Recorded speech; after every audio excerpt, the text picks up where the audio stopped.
Yoreh Deyasim and Kuf Mem Dalid. The halacha of today, Demei Avodas Kochavim Madinam. Two sifim. Sif Aleph, Demeha Olil, Biyad Yisrael, Shemochra, Asurin.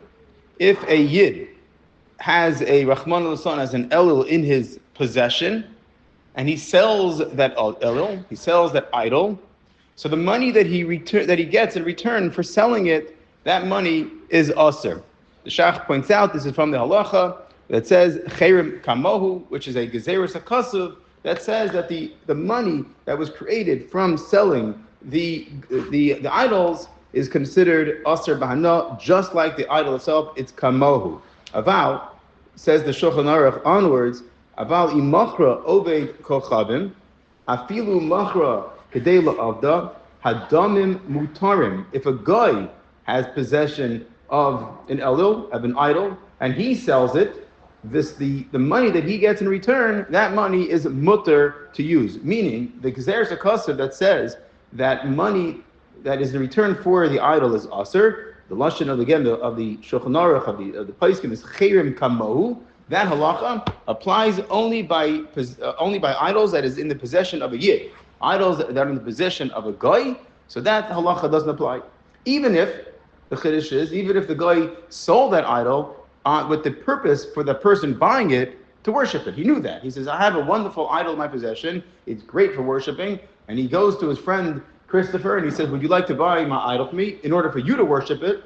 Even then, the money that he uses is mutter. As an aside, had it been Asr, it would have created a lot of problems for us because you never know money that you got from the Goyim. You don't know which money is considered money that he sold for idols. But in fact, it's mutter, so it's not a problem.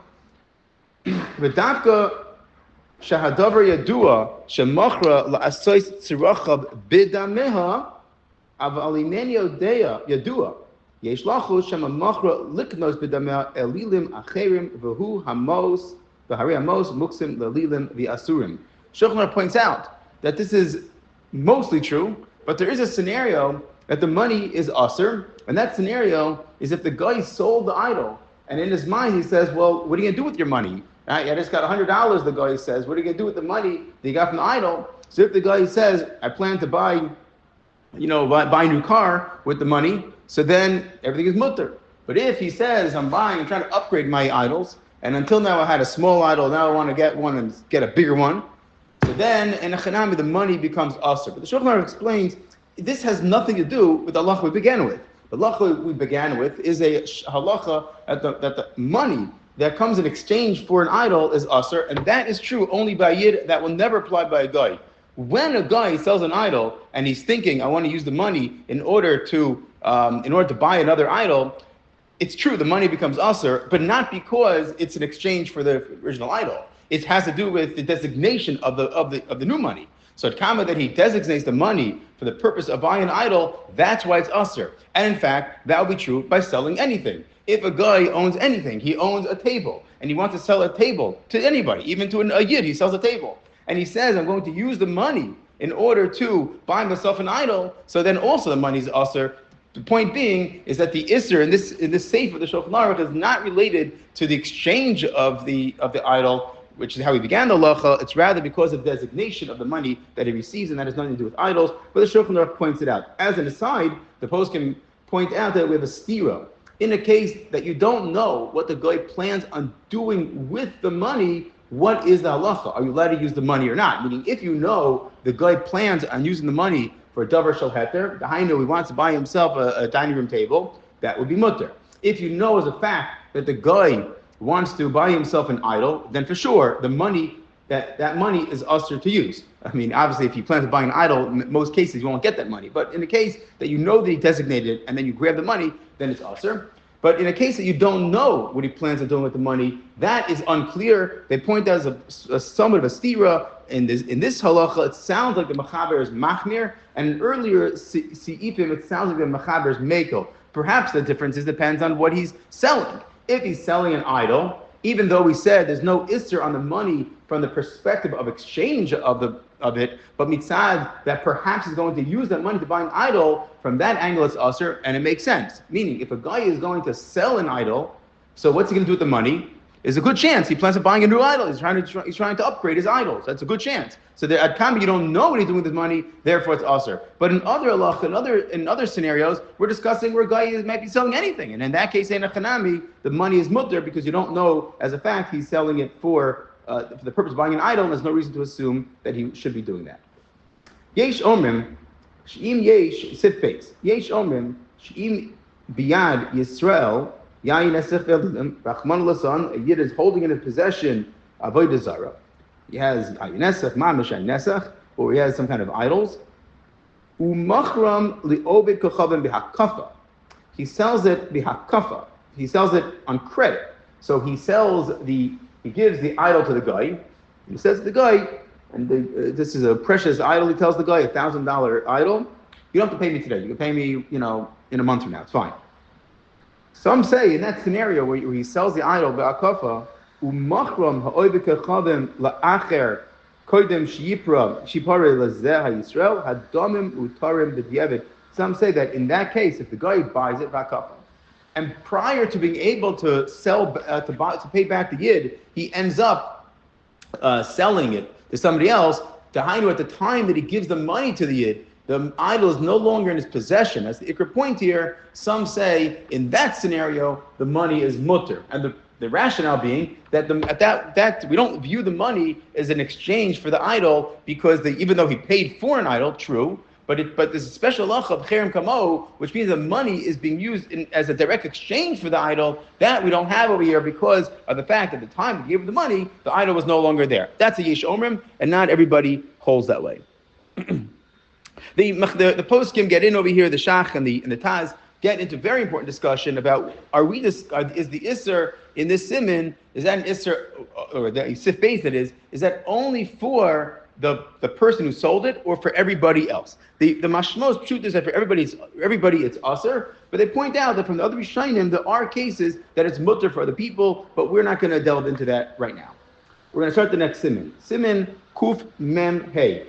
Eize elilim shel ovdei kochavim hamutarim bihana. We're now going to learn that idol worshippers or worship objects that are mutter bihana. Great Shulchan pursuit question. How do you have a case where something is worshipped, mamish avodah zara, but it's mutter? Very simple. There are many, many cases like that.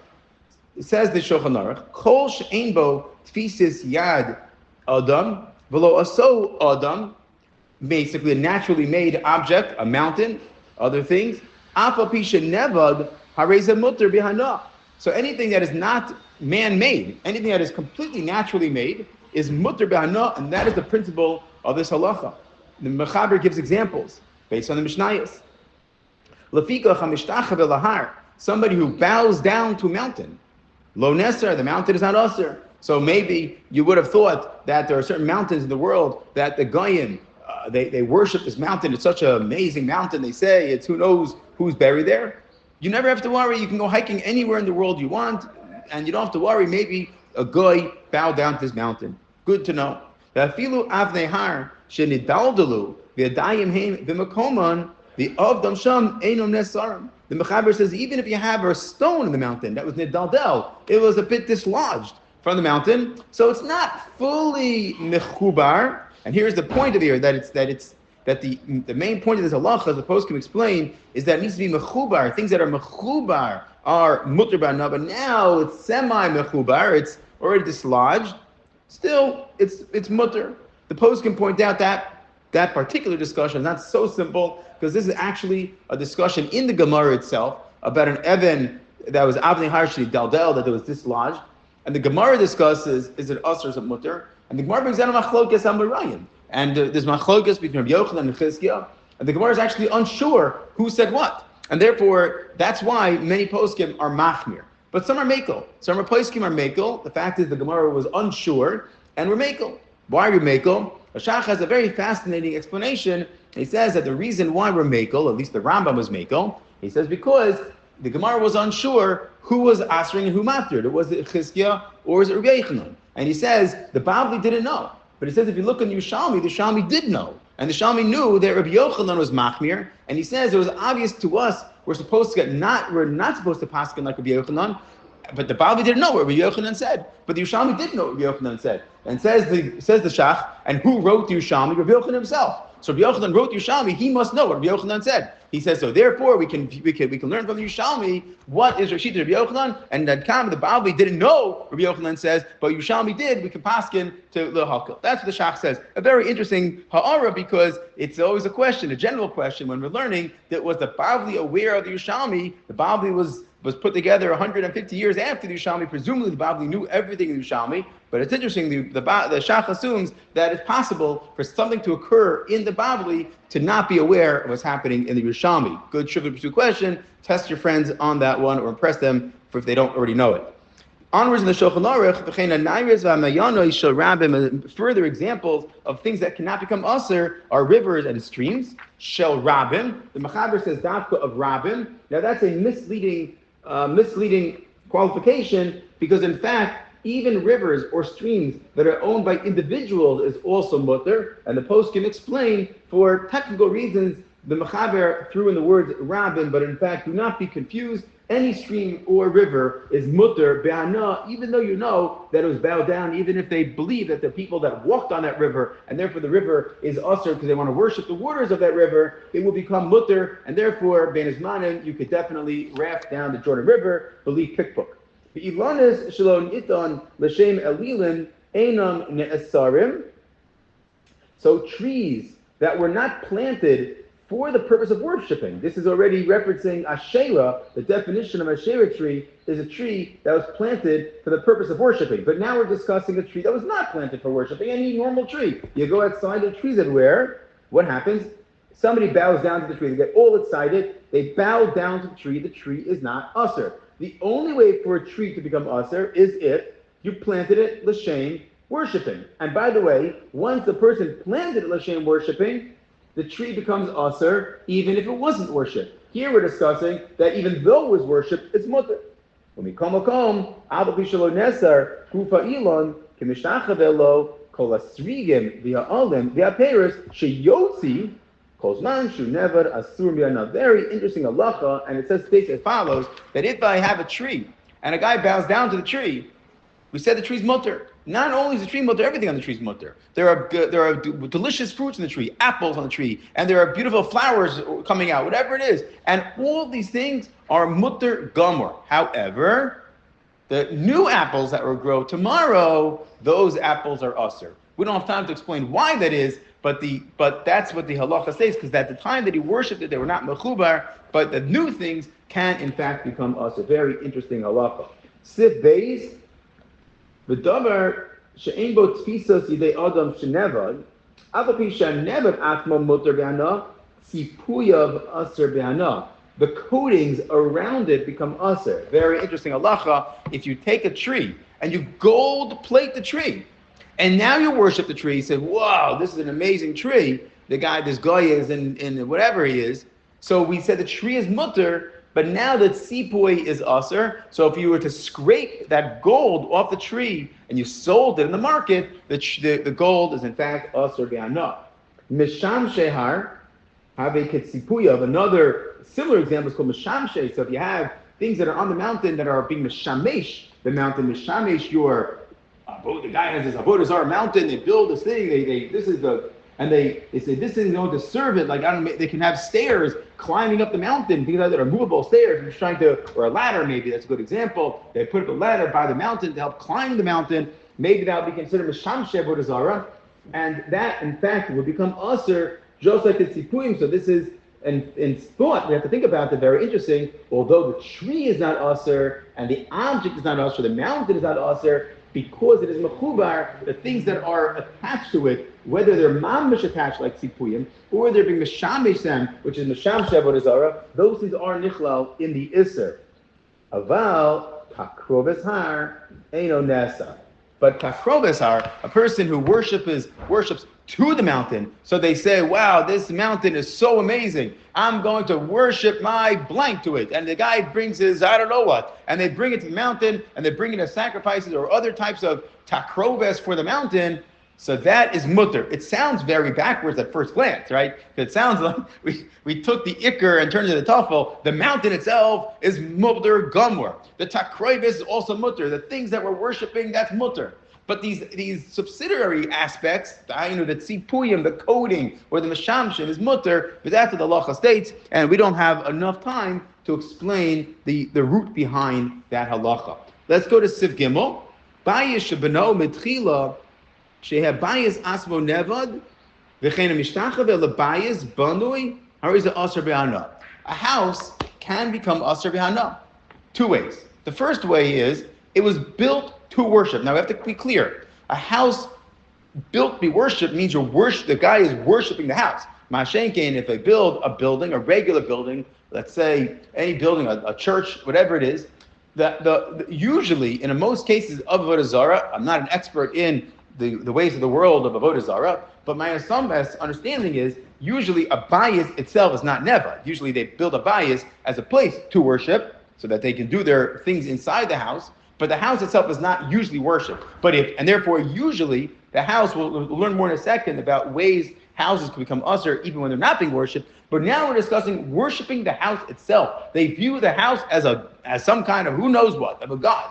So if you build it, if the guy builds it l'shem avodah zarah, the building it becomes usher, similar to what we learned by Asherah. If he plants it l'shem avodah zarah, it becomes usher even though they didn't actually worship it. Aleph. Beis, here the house is different than a tree.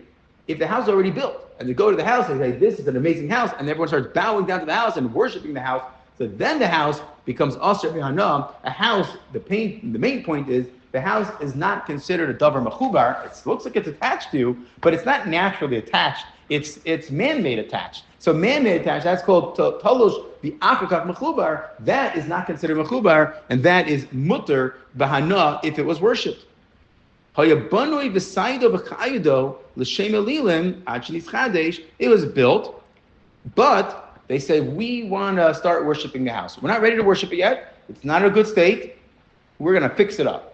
Okay, so we're going to fix it up, l'shem alilim. Nobody worship it yet. Not until, guys, we make a statement, nobody is allowed to worship this house until we make it really beautiful. And they start making it beautiful. And they said, what are we going to do? We're going to put a gold plate on the outside of the house. And they get this gold, and they start smearing it on the house, and this beautiful looking, they said, this is, now nobody worshipped it yet. But here's a critical point. Since they put the gold down for the purpose of Avodah Zarah, so that's why the gold now becomes Aser B'Hana, but the house does not, because the house itself is not made. L'shem Avodah Zarah, therefore it's not Aser. But do not be confused. The moment they start worshiping it, everything becomes Aser. A house that is worshipped is Aser. But we're discussing a house that is created. So the Chiddush here is a double Chiddush. Even though all they're doing is they're building the outside of the house, like putting the plaster on the outside. After the plaster becomes Aser, but the thing that was already built does not become Aser when we're discussing making it l'shem avodah zarah. So ha'abana decided of a kaido l'shem alilim achis chadesh nota mashachidesh ve'achidush Aser b'ana. In this case, they say, oh my goodness, I can't believe the goyim just did this to my house. So all you do is remove the plaster. The plaster itself is Aser because it was made l'shem avodah zarah, but the rest of the house remains mutter. The shar bayis mutter. Yeah. Okay. The shar bayis mutter. Hichnes elilim v'socha bayis. Now we're going into more a regular case of avodah zarah. You have a church, whatever it is. So you have a building, and they bring the idols into the building. Once the idols come to the building becomes Aser B'Hana. It is now a house of worship. That even though they're not worshiping the house, but the house is a place to worship, meaning there's idols in the house. So then the house becomes Aser B'Hana. Almost sounds like a tumas mace, not exactly, but the mace inside, now there's tumah all over the house. So too, when you bring the alilim in the house, the whole house becomes Aser. So hichnis alilim socha bayis, kol zman shusham abayis Aser B'Hana, hotzia huter habayis, the idols are removed, the house becomes mutter. The davka shelo huksa bayis lekach, aval huksa lekach, eino mutter elim kin hotziu misham, derech bitol, dehainu shelo lachnis oid sham, ubisrael lemahani bitol kedila el. So the Ramah explains that we have to differentiate between two types of cases. You have a temporary avodah zarah house and a permanent one. So you have the goyim, they're traveling somewhere, and they stop off, and they need to make, their avodah zarah. They're stopping off at some town, and they said, we need a place for avodah zarah. They said, oh, we'll go to that house over there. So they go to the house, everybody brings their idols in, they do their worshiping, and they leave. So that's a derech harai. So says the Ramah, so in that case, by removing the idols, it works. Masha Enkein, says the Ramah, Masha Enkein, if somebody designates a house, which is the more usual, typical case, any neighborhood always has a house of avodah zarah. So at Kama, they designated a house for a place of worship. So now everything changes. So once they designate the house, then it becomes usher, and it's not enough to remove the idols. It says the Ramah, has to be removed in a way that they show they never want to use it again. So they basically remove everything. Maybe they put it up on the market. I don't know what, but they do something to show that you don't want to ever use it again. Then the bittul works. But by merely removing the idols in itself doesn't work, because the house has already been designated for a place of worship, and therefore the only way to remove it is by removing it in a way that you show you don't want to ever use it again. But we know if the house was unfortunately worshipped by Yidden, and this was a church owned by Yidden, so then, unfortunately, the house becomes usher forever. Bittul doesn't work. There's no way to battle such a thing. Have a wonderful day.